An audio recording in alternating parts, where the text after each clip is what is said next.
Welcome to Daily Devo. I'm Pat. Today we're going to talk about rock bottom.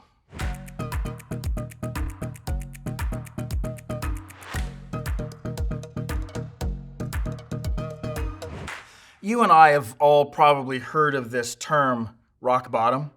I want to suggest that in some ways, rock bottom is a mythical place. You see, experience and observation have taught me that rock bottom doesn't exist. There's always another level down.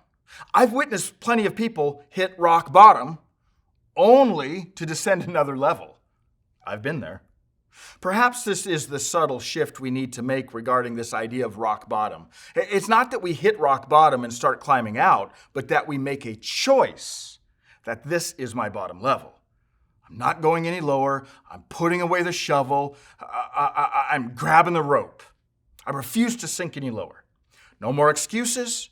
No more blaming, no more ridiculous reasoning.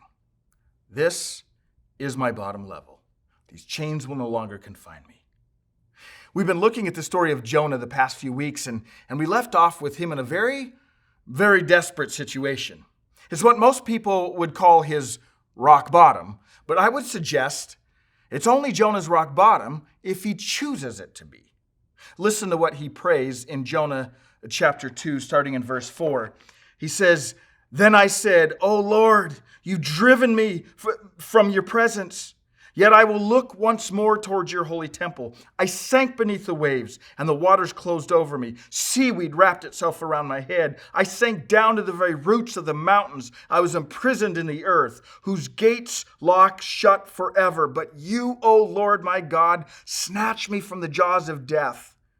Listen to this. "As my life was slipping away, I remembered the Lord." Jonah hit rock bottom, but only because he chose it to be his rock bottom. Oh, there was another level down if he chose. There almost always is. However, listen again what Jonah said in verse 7.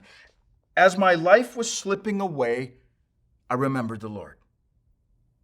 I think most of us have that as part of our story. That at some point we said, no more excuses, no more blaming. This is my bottom level because it feels as if my life is slipping away and I'm now crying out to God.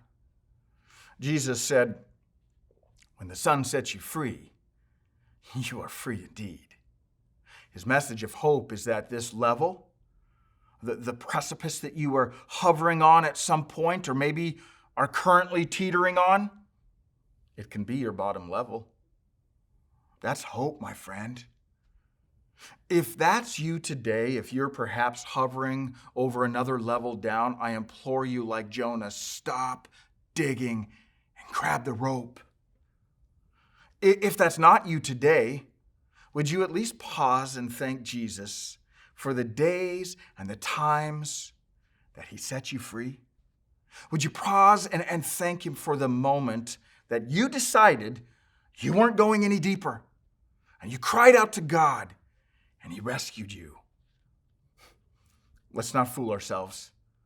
There's another level if we choose. However, you and I can make this choice that this is our bottom level.